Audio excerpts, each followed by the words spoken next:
Gostaria de conversar com vocês exatamente a respeito de outro assunto importante, que é o que nós estamos vendo acontecer em nossos dias. Estamos vendo acontecer em nossos dias a disputa entre duas igrejas que caminham juntas.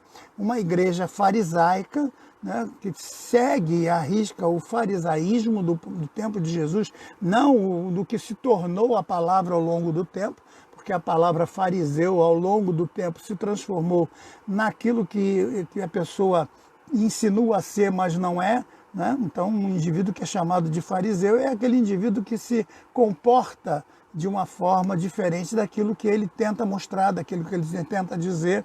Então a gente chama de fariseu um indivíduo que tenta ser o que não é, que tenta dizer aquilo que não vive, mas não era o caso lá dos fariseus, porque no fundo eles eram extremamente cumpridores com regras e pontos básicos da lei, eram extremamente legalistas. E Jesus seguia a linhagem dos fariseus, eu vou explicar isso daqui a pouquinho. Já os saduceus eram aqueles liberais. Por quê? Porque o saduceu não acreditava em alma, não acreditava em salvação, não acreditava em céu, não acreditava em inferno. Então ele só acreditava em comer e beber e viver o melhor possível, porque depois da morte acabou, ninguém tem mais nada a ver com o juízo final. Esse é o saduceu.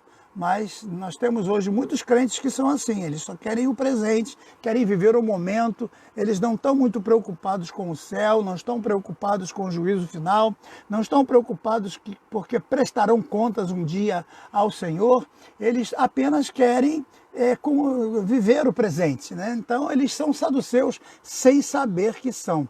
E nós vamos ver isso daqui a pouquinho na Bíblia, mas vamos agradecer a Deus por mais uma noite que Ele nos concede. Amado Deus, eterno Pai, queremos louvar o Teu nome por mais uma vez estarmos aqui. É muito gostoso poder rever o Teu povo mais uma vez e trazer mais um trecho da Tua palavra que vamos ler, vamos explanar e vamos discutir, Senhor, a respeito de alguns pontos importantes que aconteceu no passado e acontece hoje também. Nós queremos, Senhor, que a Tua voz seja transmitida através da minha voz, que a Tua vontade seja transmitida através do meu pensamento agora e que cada um dos Teus queridos que estão agora ao alcance da minha voz sejam ungidos em seus ouvidos para que eles possam compreender a Tua palavra, o acontecimento da Tua palavra e o ensinamento da Tua palavra. Nós Te louvamos, nós Te agradecemos, em nome do Senhor Jesus. Amém. Bom, quando eu digo que Jesus era fariseu, eu digo que Jesus já era cumpridor das regras no contexto da lei. Jesus foi circuncidado dentro dos conceitos farisaicos, Jesus cumpriu todas as regras, embora seus pais não tenham se apercebido disso, mas aos 12 anos Jesus compareceu ao templo para fazer lá o seu bar mitzvah, né? Ele fez sozinho, se apresentou sozinho lá, conforme era a regra estabelecida por Moisés. Ele foi ao templo, se apresentou aos sacerdotes, embora os seus pais estivessem mais preocupados com a festa. Hoje nós temos crentes que se preocupam tanto com festa e esquecem do verdadeiro culto, né? E nós vemos que Jesus foi, sim, com 12 anos ao templo e se apresentou lá para ser sabatinado pelos sábios da época, como é costume até hoje. Hoje os judeus fazem o bar mitzvah aos 13 anos, no caso do homem, e aos 12 anos, no caso da mulher. Né? Então Jesus era fariseu porque ele cria no arrebatamento, ele cria na nova vida, ele cria numa vida depois da morte, né? Ele cria na alma, na existência da alma e no juízo final. Então, ele cria no céu, ele cria no inferno, que são doutrinas básicas do farisaísmo. Os saduceus não acreditam em nada disso, não acreditavam em nada disso, eles apenas queriam viver o presente. E é o que nós vemos hoje, muitos crentes que querem apenas viver o presente, eles querem enriquecer, eles querem ter uma vida abençoada, eles querem ter a projeção do nome deles, eles querem estar nos palanques, eles querem estar na mídia, mas às vezes não se preocupam muito com o comportamento e esquecem que não adianta ganhar o mundo inteiro e perder a própria alma, né? Então a alma é muito mais importante do que qualquer riqueza que este mundo possa trazer.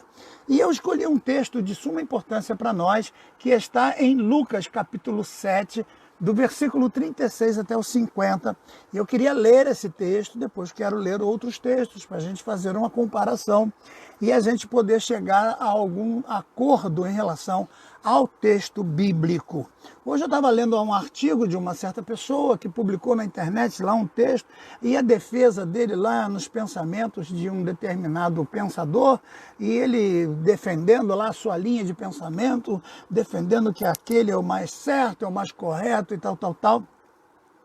E eu fico preocupado quando as pessoas começam a discutir essas coisas, porque eu não gosto de discutir esses contextos, eu gosto de discutir a Bíblia. Se está escrito é importante. E para mim vale o que está escrito na palavra de Deus. E essa ideia de dizer, não, mas isso aqui mudou, isso aqui não é bem assim, isso aqui não é desse jeito. Sim, existem coisas que nós precisamos contextualizar e a história está aí, a arqueologia está aí para nos ajudar a contextualizar isso, como tem coisas aqui nesse texto que nós vamos ler que nós vamos ter que contextualizar para entender, mas a gente tem que ter cuidado, que numa contextualização a gente não pode mudar a essência do texto, porque senão a gente está cometendo um crime contra a verdade bíblica, o que é fatal para qualquer fé daqueles que esperam em Cristo, né?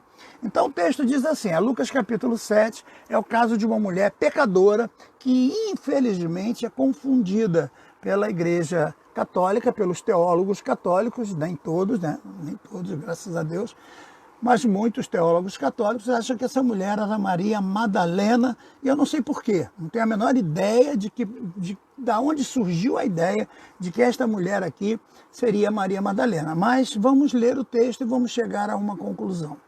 Então o texto diz assim, a partir do versículo 36, e rogou-lhe um dos fariseus. Então veja, um fariseu, ele convida Jesus, né? Então rogou-lhe um dos fariseus que comesse com ele, e entrando na casa do fariseu, assentou-se à mesa. Então, primeiro nós temos que entender aqui que Jesus defendia essa doutrina dos fariseus. É muito difícil você encontrar na Bíblia Jesus se relacionando com os saduceus.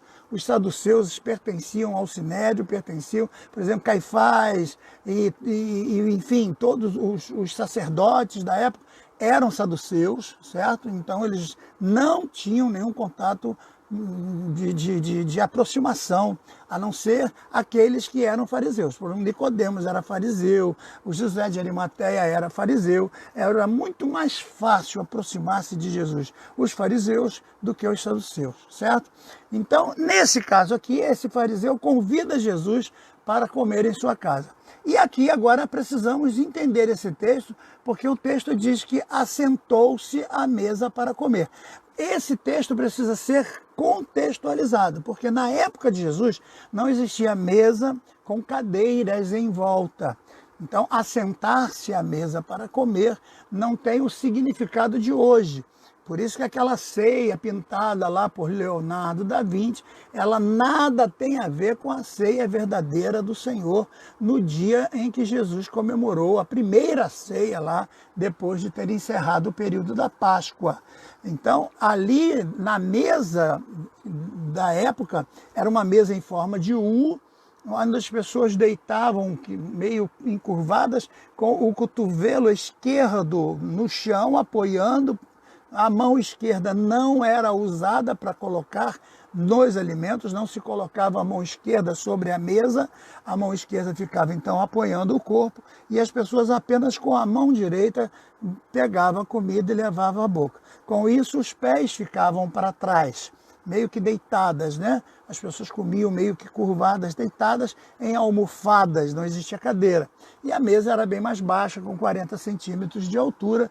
Então isso facilitava com que as pessoas entrassem naquela forma de U para servir a mesa e que por trás alguém pudesse vir facilmente até os pés daqueles que estavam ali colocados naquela mesa em forma de U. Você pode pesquisar na página, na minha página, na Bíblia tem resposta, que eu tenho lá um desenho, né, que eu trouxe de Israel, dessa mesa. Dessa mesa como era na época de Jesus, inclusive nós participamos de vários jantares lá com mesas desse tipo. Então veja, nesse contexto aqui você percebe que a pessoa meio que deitada, meio que curvada, com as pernas voltadas para trás, é muito fácil que alguém se aproxime por trás. Pela frente não dava para se aproximar porque a própria mesa impediria. Se fosse uma mesa comum, com cadeiras, a pessoa estaria sentada, os pés para baixo da mesa, então não teria como alguém se aproximar por trás e chegar até os pés, porque os pés estariam para frente. A pessoa teria que se aproximar de frente e não por trás. Tá certo? Tá bem entendido aqui? Então veja que como o texto precisa ser analisado com calma. É importante isso aqui. Então veio 37, eis que uma mulher da cidade, então tudo indica que essa mulher vivia na cidade, não era tão desconhecida assim, mas o seu nome não é citado. Então era uma mulher conhecida pela sua função de pecadora, pela sua função de prostituta, porque pecadora aqui é uma palavra usada para as pessoas que se prostituíam. Entretanto, a gente não pode colocar sobre esta mulher uma culpa pelo fato dela se prostituir, porque nesse ambiente onde ela estava vivendo, a opressão dos romanos era muito grande, muitas casas foram tomadas e muita gente vivia na miséria total. Então o fato de se prostituir naquela época era praticamente uma forma de sobrevivência, como é em muitos lugares onde a pobreza e a miséria é muito grande. A primeira coisa que acontece entre as meninas e as mulheres é a prostituição, e infelizmente, né? Não é que ela desejasse isso, a gente não sabe, mas infelizmente ela era, e acabava sendo estigmatizada, acabava sendo uma pessoa que ninguém queria ser visto com ela, que ninguém queria ela numa reunião. Então tudo indica que ela não foi convidada para estar nesse grande almoço na casa deste grande fariseu, certo? Então veja que Jesus é convidado pelo fariseu, ele vai entrar na casa a ponto de assentar-se à mesa, como eu já disse, a mesa em forma de U, com uma parte no meio para que os serviçais entrassem e colocassem os alimentos, e as pessoas deitadas como que curvadas sobre o cotovelo esquerdo, porque a mão esquerda era a mão da imundícia. Eu já expliquei isso numa live e posso explicar de novo com calma depois.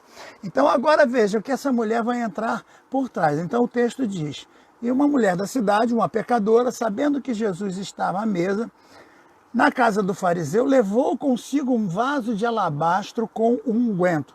Lembre-se aqui que alabastro é o tipo do vaso, é o tipo do mármore. É um mármore raro, é um mármore caro, então era um vaso de perfume, de unguento, de bálsamo, de tantas outras coisas que eram usadas. Alabastro era o vaso que portava perfumes e portava também bálsamos e outras coisas para as mulheres se embelezarem, certo? Então, não era o nome do perfume que era alabastro. Alabastro era o tipo de mármore, certo? Muito bem.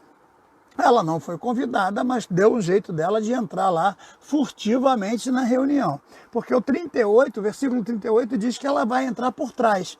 Então o 38 já diz, ela estando por detrás, ela se lançou aos seus pés. Olha que coisa interessante, ela entrou furtivamente numa festa que não foi convidada, numa festa em que ela não seria bem recebida, furtivamente, como que, sabe, querendo se cobrir. Quando ela viu que estava numa distância próxima de Jesus, ela pulou nos pés de Jesus. E Jesus, como estava meio que deitado com os pés para trás, ela começou a agarrar os pés de Jesus. Só que ela foi traída pelos próprios sentimentos, a emoção dela fluiu de tal forma, extrapolou de tal forma que ela começa a chorar.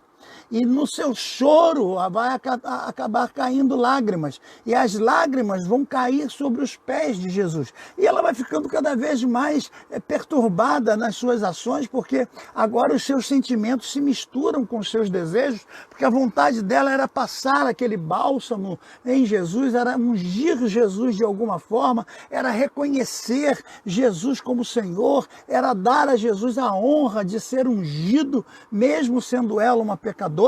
Entretanto, ela é traída pelos próprios sentimentos, pela própria emoção daquele momento de poder estar aos pés de Jesus. Muita gente não sabe dar valor a isso. Eu gosto de uma frase do pastor Antônio Gilberto, quando ele dizia que se o cristão for um verdadeiro cristão, ele jamais vai trocar momentos a sós com Deus por qualquer outro momento na vida. Ele vai ter o entendimento de que na presença de Deus existe uma força tão maravilhosa, uma gratificação tão importante, que em nenhum momento da vida ele vai pensar em trocar a presença de Deus por qualquer outra coisa que seja valorosa deste mundo. Palavras dele, eu posso até colocar essa parte do texto dele para vocês. E isso ficou marcado, porque ele disse isso para todos nós, e eu tive o prazer de ser aluno dele na escola dominical em Cordovil. Então vejam só, quando essa mulher vai entrar, ela começa agora, vai chorar, ela vai, com as lágrimas vão cair nos pés de Jesus, e ela não tem como ali, ela não estava preparada, e ela agora vai pegar os seus próprios cabelos e vai enxugar os pés de Jesus com o cabelo. Né? Então ela vai enxugar os pés de Jesus com os cabelos e vai começar a beijar os pés de Jesus. Agora imagine, tá? E ao mesmo tempo ela vai pegar o unguento que estava no vaso de alabastro e vai jogar no pé de Jesus. Então era aquela mistura de lágrima com cabelo, com unguento, aquela coisa toda, mas para ela ali estava num momento de culto. O momento de culto é um momento de choro, o momento de culto é um momento de lágrimas, o momento de culto é um momento onde você balbuceia palavras e acaba até, quem sabe, a baba escorrer quando você chora na presença de Deus. A presença de Deus é gloriosa, majestosa, e você perde realmente um pouco do controle, da razão nesse momento de adoração fantástico que é os pés de Jesus Cristo. Não existe outra coisa mais excelente onde um homem possa estar do que abraçado com os pés de Jesus. Não existe outra coisa mais gratificante, mais extraordinária, mais esplendorosa neste mundo. Não existe dinheiro, não existe fama, não existe nome estampado nas páginas dos jornais, não existe palanque, não existe retribuição financeira que seja mais importante do que a alegria de poder estar abraçado com os pés de Jesus num momento de adoração profunda, onde as lágrimas possam sair da alma e extravasar com toda a dor, com toda aquela coisa que ela estava sentindo, de toda a agonia da sua vida deplorável, de toda a agonia da sua vida de angústia, de tristeza, de reprovação, de preconceitos pelos quais ela passava, porque ela tinha que suportar tudo aquilo, e agora era um jeito de encontrar em Jesus um renovo, encontrar em Jesus uma nova chance, uma nova oportunidade para ela, e ela se deixa levar por completo por esta emoção maravilhosa, extraordinária. No momento em que ela é vista, veja o versículo 39, quando viu o fariseu que tinha convidado Jesus, falava consigo mesma dizendo: se este homem fora profeta, bem saberia quem e qual é a mulher que lhe tocou, pois é uma pecadora. Veja que palavra dura, que pensamento extremamente preconceituoso de alguém que deveria ter a mensagem de Deus, por ser um fariseu, a mensagem de Deus para o povo. Aquele que deveria ter a mensagem da salvação que havia no contexto de Israel ser a nação que purificaria o mundo, as famílias que seriam as famílias abençoadoras de todas as famílias da terra, como foi a promessa de Deus a Abraão, agora se perde completamente nesses pensamentos completamente preconceituosos,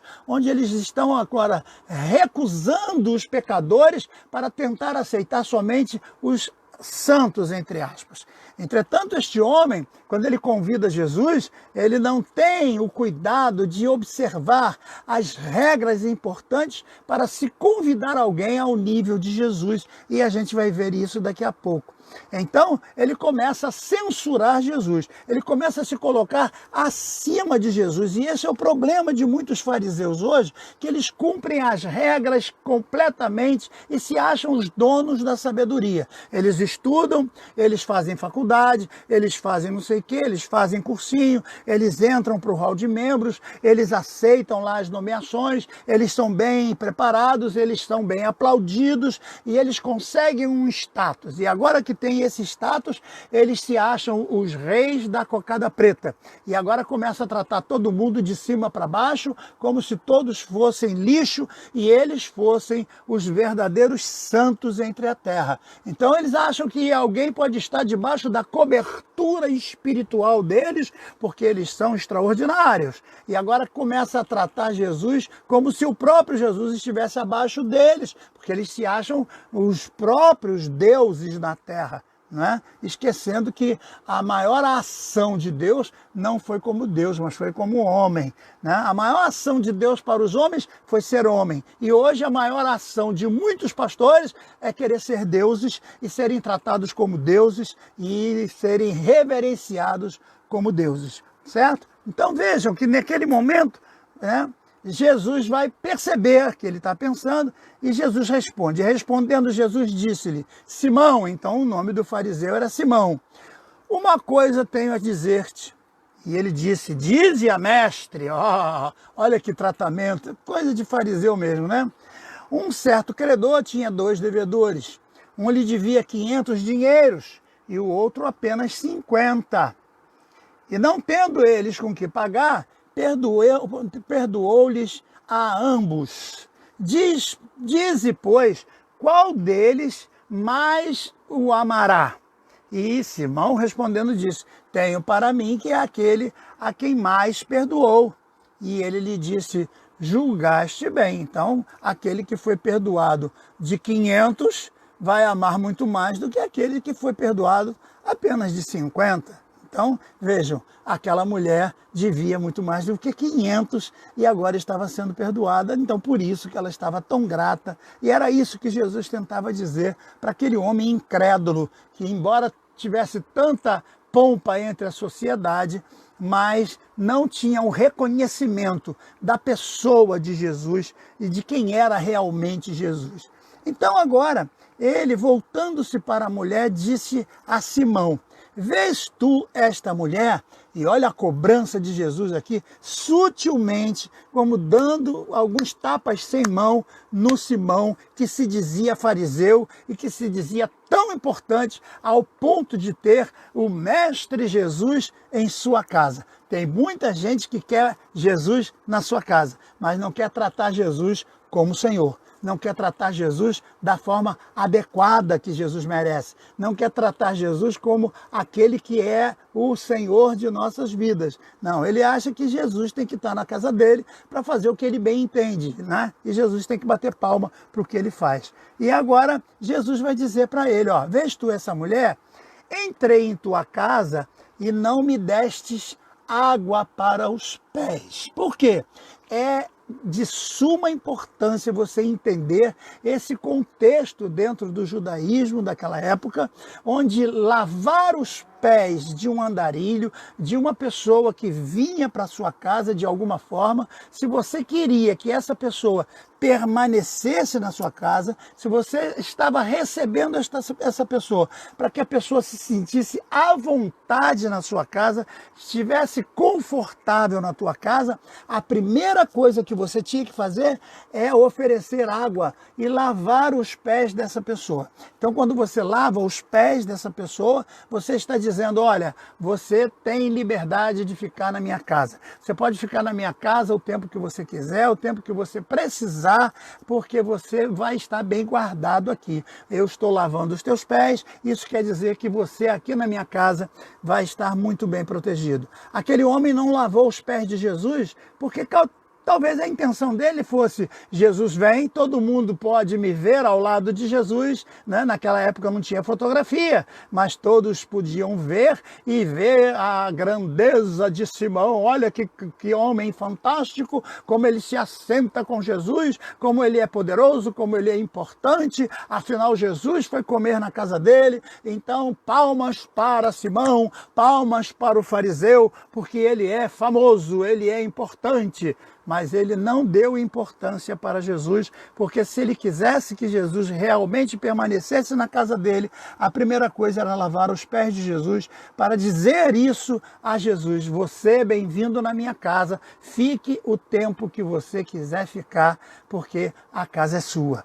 Isso queria dizer o lava-pés. Lava-pés não é uma cerimônia apenas de humilhação, mas é uma cerimônia onde você se diz servo daquele que chegou na sua casa. Então você chegou, lavou os pés dele, isso quer dizer que ele está amparado na tua casa. Ele foi bem recebido, não apenas para almoçar e ir embora, como queria aquele fariseu.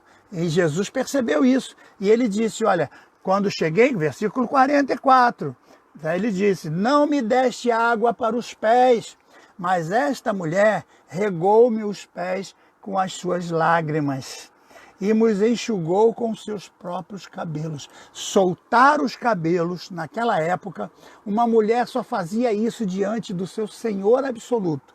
Quando a mulher soltava o cabelo, só podia ser diante do seu esposo ou diante daquele ao qual ela se colocava como serva absoluta. Ela se deixava ser propriedade daquela pessoa. Então, quando ela enxuga os pés do Senhor Jesus com os cabelos, ela está dizendo: o Senhor é o meu dono. A partir de hoje, o Senhor manda na minha vida. A partir de hoje, eu sou sua serva, sua submissa. Eu vou fazer exatamente o que o Senhor quiser. Eu vou fazer exatamente o que o Senhor mandar. Está aqui a sua serva fiel, porque a minha vida, a partir de agora, pertence a você. Faça de mim o que o Senhor quiser, porque eu estou aqui para isso.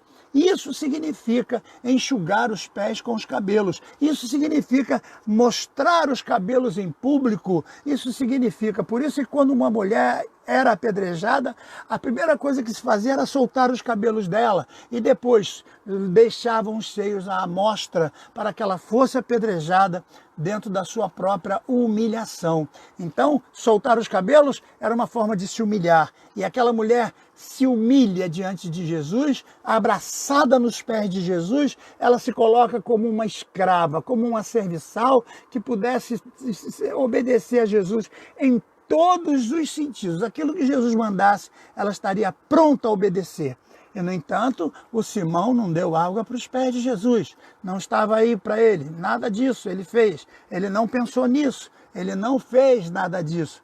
Certo? Aí Jesus continua falando. No versículo 45 ele diz: não me deste ósculo. O ósculo santo era beijar no rosto.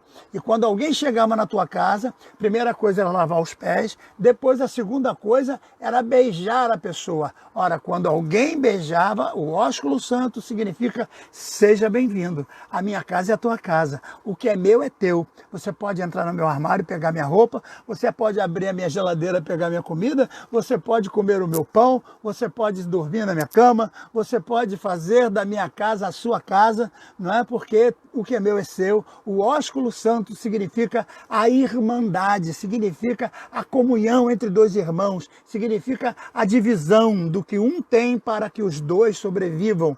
Aquele fariseu não fez nada disso. Ele não deu beijo em Jesus. Ele não deu o ósculo santo para Jesus. Por quê? Porque ele queria que Jesus fosse logo embora. O que ele queria é usar a fama que Jesus tinha. O que ele queria era se aproveitar do nome de Jesus, como muitos hoje querem se aproveitar da autoridade, do nome, da fama. Muita gente quer ser pastor, evangelista, sei lá o quê, bispo, apóstolo, tanta coisa que existe aí de nomenclaturas modernas para poder a pessoa ficar em destaque, mas beijar Jesus e dizer: Senhor, o que é teu é meu, o que é meu é seu, seja a minha vida a tua vida, seja a minha alegria a tua alegria. Isso é muito difícil.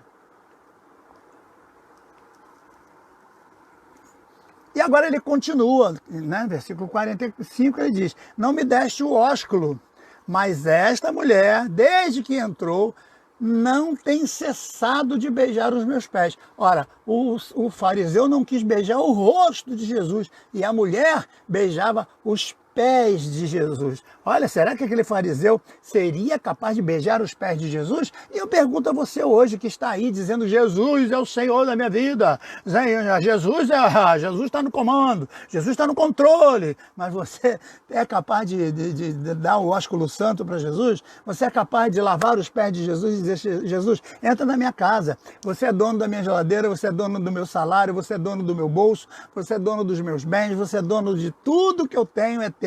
Você é capaz disso? Você é um crente dessa forma ou não? Ou Jesus é apenas uma forma de dizer para os outros que você é membro de uma sociedade importante? Porque agora ser evangélico está dando ibope. Ser evangélico agora, ser gospel, tá dando até dinheiro. Muita gente está ganhando dinheiro com esse negócio de gospel, né? Mas no fundo não passam de ímpios muito bem fantasiados de crentes que pensam que estão enganando muita gente. E o texto continua.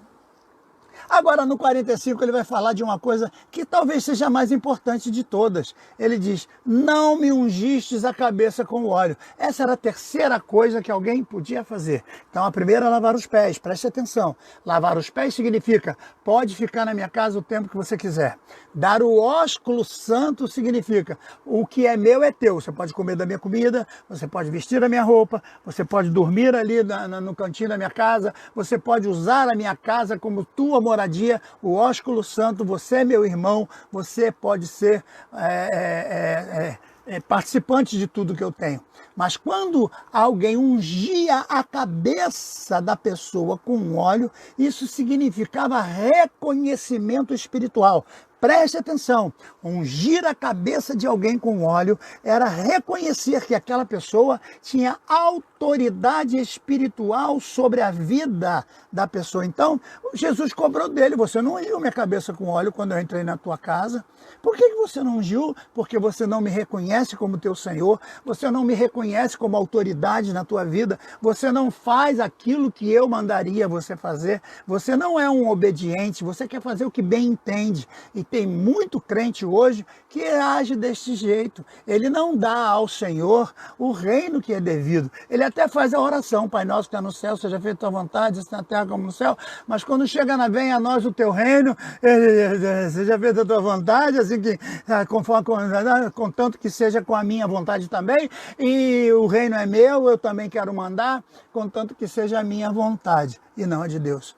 Ungir a cabeça de Jesus com óleo significava: você é o profeta, você é o Senhor espiritual da minha casa, da minha vida, da minha família. Você agora é que vai mandar na minha casa espiritualmente. Você agora é que vai dar as ordens. Você agora é que vai ser o Senhor da minha casa. Você já chamou Jesus para ser o Senhor? Você já ungiu a cabeça de Jesus na tua casa para que Jesus seja o dono, o Senhor, o líder, o rei da sua casa? Então aprenda isso, que é de suma importância. Mas aquele fariseu apenas era um fariseu, não fez nada disso. No entanto, a mulher fez todas essas coisas. Aí, agora chega no 47, por isso te digo que seus muitos pecados lhe são perdoados. Pecados da mulher, porque muito amou, mas aquele a quem pouco é perdoado, pouco ama. Estava dizendo para ele: você vai ser pouco perdoado, mas ela vai ser muito perdoada, porque o que ela faz, ela está superior ao grande almoço que você deu. Você deu um grande banquete, convidou um monte de gente, mas isso não serviu para muita coisa. Você só recebeu um pedacinho lá de galardão, mas essa mulher recebeu todo o galardão que precisava. Ela recebeu toda a recompensa que precisava. E ele continua. E os que estavam à mesa começaram a dizer entre si: quem é esse que até pecados pode perdoar? E Jesus ignorou tudo isso e disse à mulher: mulher, a tua fé te salvou, vai em paz. Eu não sei aonde eles conseguem entender essa mulher como sendo Madalena. Existe uma confusão muito grande nesses conceitos aqui, e a gente precisava atentar para isso aqui com calma. Então é importante que você veja essa situação de receber Jesus. Você recebe Jesus na sua casa, a primeira coisa é lavar os pés dele. Você quer que ele fique, não quer? Você lava os pés dele. Ou seja, Senhor, a minha casa está à sua disposição. A segunda coisa é beijar Jesus. Abraça ele forte, não deixa ele embora não. Não, Senhor, fica aqui, fica conosco, nosso amado Salvador. Não, Senhor, não vai embora, fica conosco. Como os discípulos te pediam no caminho de Emaús, fica conosco, nosso amado Salvador. Não vai embora, não nos deixe, jamais, jamais, jamais. Fica na minha casa, fica na minha casa. Beija Jesus à vontade, depois pega o óleo, joga na cabeça dele e diz, Senhor, tu és o meu dono, tu és o Senhor, tu és o rei, tu és o meu profeta, tu és aquele que é ungido, o rei dos reis, o Senhor dos senhores, e tu és aquele que manda e eu sou o que sirvo, o que obedeço, o que respeito o teu mandado, eu sou aquele que beija os teus pés, eu sou aquele que se humilha a ponto de receber a tua bênção. É isso que temos que aprender com esses textos tão fantásticos, né, que estão aqui nesses escritos. Agora veja, eu queria que você comparasse um pouquinho com alguns outros textos que narram coisas semelhantes. Por exemplo, o capítulo 26 de Mateus, ele narra, do versículo 6 até o 8, um acontecimento parecido, mas veja que não é o mesmo. Então, diz assim, ó, capítulo 26, versículo 6 a 8. Note que esse aqui é um outro caso, observe. No caso dessa mulher, ela lavou os pés de Jesus, enxugou com os cabelos, beijou e passou um unguento, certo? Nesse capítulo aqui de Mateus, diz assim, estando Jesus em Betânia, na casa de Simão, e não estava na casa de Jairo, a quem ele tinha muito carinho, né? Jairo, aquele que era irmão de Maria e que era irmão de Marta, tá certo? Agora ele estava aqui na casa de Simão, o leproso. E agora aproximou-se uma mulher desconhecida com um vaso de alabastro, com unguento, veja que a coisa é bem parecida, mas não é a mesma situação, né? E derramou sobre a cabeça de Jesus. Então veja que agora é o contrário, ela não está nos pés, ela está na cabeça, tá certo? Então esta mulher, ela vai fazer outra coisa. Ela vai derramar o unguento sobre a cabeça de Jesus. E ela não vai enxugar com o cabelo, não vai fazer mais nada. Ela derrama o unguento e logo ela é tirada e os discípulos mesmo se afastam. E o Judas vai dizer, caramba, está gastando dinheiro à toa, jogou dinheiro fora, ungir a cabeça de Jesus, para que gastar dinheiro com isso? A gente podia guardar esse dinheiro para fazer outras coisas. Foi o pensamento de Judas, né? Então note que a gente não pode confundir essas duas mulheres, porque os acontecimentos não batem. Uma entra por trás e joga nos pés, a outra entra pela frente e joga na cabeça, tá certo? E os seus discípulos vendo, indignaram-se, dizendo porque eles estavam fazendo aquele desperdício. Agora, uma outra coisa, é um outro texto que está em João 11. João 11, verso 2, que vai ser uma citação de João, quando se refere a Maria. Note que no capítulo 11, ele vai se referir a um acontecimento que ainda não tinha acontecido na narrativa dele, mas que ele vai narrar posteriormente. Ou seja, ele vai se antecipar explicando quem é aquela mulher, nesse caso é Maria, né? No capítulo 11 de João. Veja o versículo 2. E Maria, agora ele está se referindo a Maria, irmã de Lázaro, irmã de Marta, que não era prostituta, que nada tem a ver com prostituição. Então, onde aparece a palavra Maria, nada tem a ver com prostituição. E onde a palavra prostituta aparece, não aparece a palavra Maria. Então, da onde os teólogos associaram que Maria Madalena fosse a prostituta, eu não sei de onde eles tiraram isso, e infelizmente não tem base bíblica nenhuma. Mas veja que no capítulo 11, versículo 12, ele diz, e Maria, que nada tem a ver com a pecadora, e ele vai explicar, era aquela que tinha ungido o Senhor com unguento e que tinha enxugado seus pés com os cabelos. Ela, cujo irmão era Lázaro, que estava enfermo. Então, neste momento, ele está explicando que Maria é essa. Porque depois que Lázaro ressuscita, ela vai exatamente enxugar o cabelo. Como ele está escrevendo depois de tudo acontecido, ele já está escrevendo para aquelas pessoas que mais ou menos já sabiam da história e sabiam que existia uma Maria que tinha ungido aos pés de Jesus e tinha enxugado com os cabelos.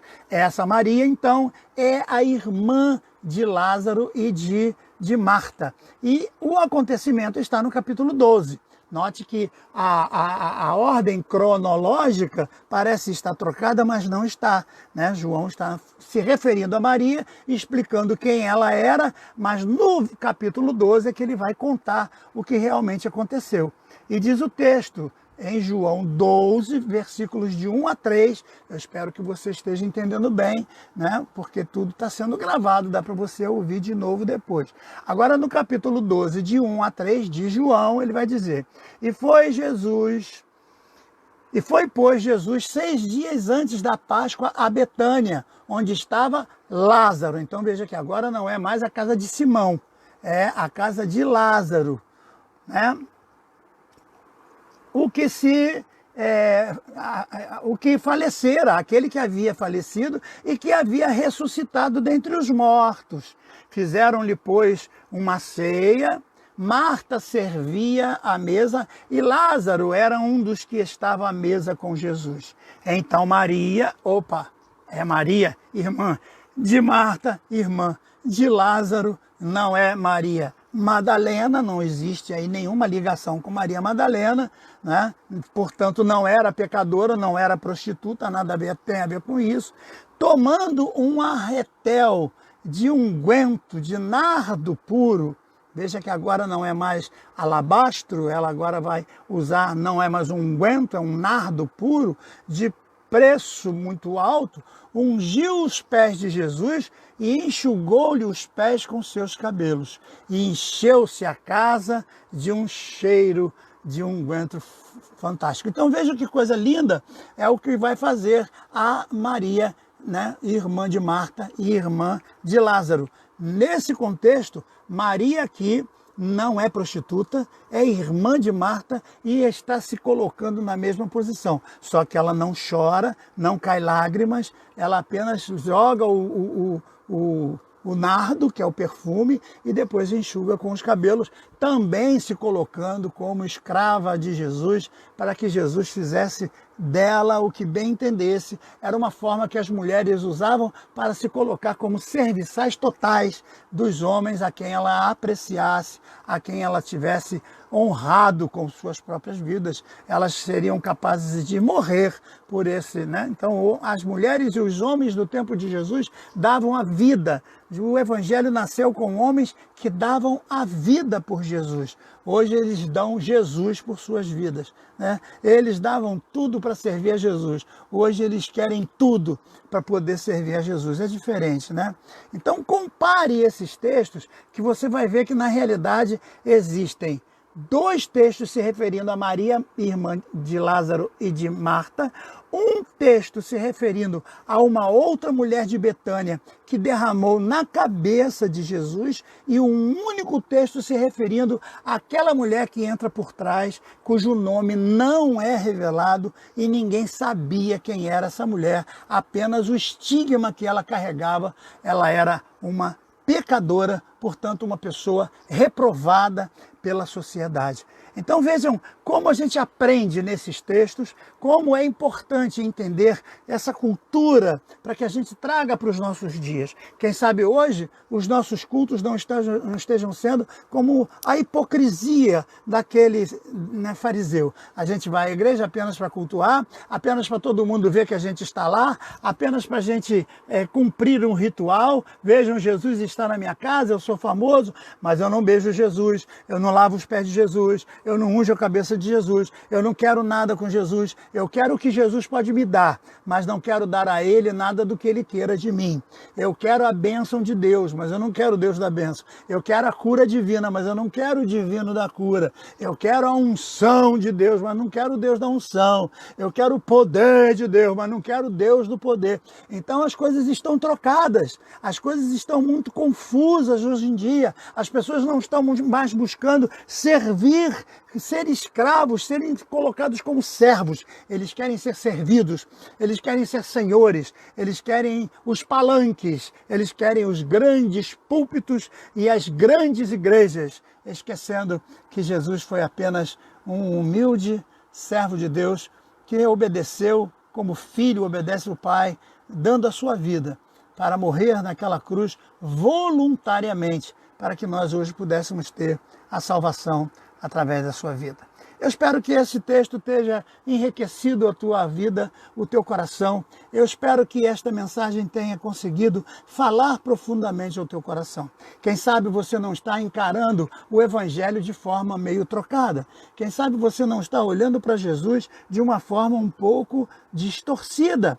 Você está fazendo dele o teu serviçal quando você dá ordens. Eu vejo pessoas dizendo, não, eu encostei Jesus na parede, eu excluí todo, eu determinei, eu trouxe a existência, eu exigi, afinal de contas eu sou teu servo, afinal de contas eu sou dizimista fiel, eu te sigo há tanto tempo e tal. Essas coisas que a gente vê por aí, que são completamente profanas e heréticas, que nada tem a ver com aquele serviçal que se coloca à disposição para o que der e vier. Que você possa hoje soltar os teus cabelos, que você possa hoje derramar lágrimas nos pés de Jesus, reconhecer a tua fraqueza, reconhecer a pequenez, reconhecer a necessidade, reconhecer que as angústias da vida não podem te afastar de Jesus e faça como aquela mulher fez. Ela rompeu as barreiras, ela rompeu as dificuldades, ela rompeu o preconceito, ela rompeu tudo que poderia impedir, mas ela não foi até Jesus com as mãos vazias. Ela levou o que ela pôde dar. Ela quis dar a Jesus o seu melhor, que era o seu vaso de alabastro com o seu unguento. Ela quis dar alguma coisa para aquele que representava a sua salvação. E foi o que ela recebeu, porque Jesus disse, vá, mulher, a tua fé te salvou. Oh, que frase maravilhosa! É a frase que nós precisamos ouvir a cada dia. A tua fé te salvou. É a frase que eu quero ouvir no final da minha vida, quando Jesus disser o meu nome. Como diz aquele hino, o meu nome ouvirei Jesus chamar. Como o próprio Jesus diz, quando o Senhor da Seara se apresentar, ele vai dizer, vinde, servo bom e fiel. Foste fiel no pouco, sobre o muito te colocarei. Hoje as pessoas não querem mais viver sobre o pouco, querem viver sobre o muito, e quando pensam que estão vivendo no pouco, se acham desprezados, acham que foram traídos, acham que as profecias a respeito do ministério deles não foi perfeita, Deus traiu eles, Deus enganou eles. Não, você não foi chamado para reinar. Quem reina é o Cristo morto na cruz e ressuscitado ao terceiro dia. Você foi chamado para ser servo. Então seja servo, chore hoje na presença de Deus, se agarre aos pés de Jesus, faça como diz Eclesiastes, coloque a tua boca no pó, quem sabe ainda há esperança. Chore na presença do Senhor, derrame as tuas lágrimas de forma sincera, porque Ele vai tocar em você e dizer, a tua fé te salvou, em nome de Jesus. Que Deus te abençoe. Vamos então orar neste momento. Eu quero que você feche os teus olhos, pense na tua família, pense em todos aqueles que estão ao teu alcance agora, que dependem da tua mão, que dependem do teu pão, que dependem do fruto do teu trabalho, que dependem da tua administração, que estão debaixo da tua tutela de alguma forma. Peça a Deus para que você seja sábio o suficiente para conduzir essas pessoas debaixo das mãos de Deus. Seja você aquele que sabe dar ao Senhor as honras necessárias. Você sabe lavar os pés de Jesus, você sabe beijar Jesus, você sabe chorar e ungir Jesus como sendo seu Senhor total em sua vida. Pai amado, estamos na Tua presença, queremos pedir as Tuas bênçãos. E que estas três coisas, Senhor, nós saibamos colocar em todo momento. Ó Senhor, seja bem-vindo na minha casa, seja bem-vindo no meu coração. Encontre guarida na minha vida, Senhor. Entra e viva, encontre morada total, Senhor. Eu quero que Tu viva comigo, eu quero que Tu sejas o meu Senhor absoluto e sejas também Senhor destas pessoas que estão nos ouvindo, destas pessoas que estão agora, Senhor, se sentindo angustiadas, se sentindo desamparadas, se sentindo desprotegidas, se sentindo preconceituadas, Senhor, com muitas e muitas acusações de muitas pessoas. Ó Senhor, que elas possam agora receber o toque do teu Espírito Santo em suas vidas, que elas possam ter o renovo da tua mão sobre elas e que possam se sentir aliviadas, Senhor, na tua presença. É o que nós te pedimos, em nome de Jesus. Amém e amém.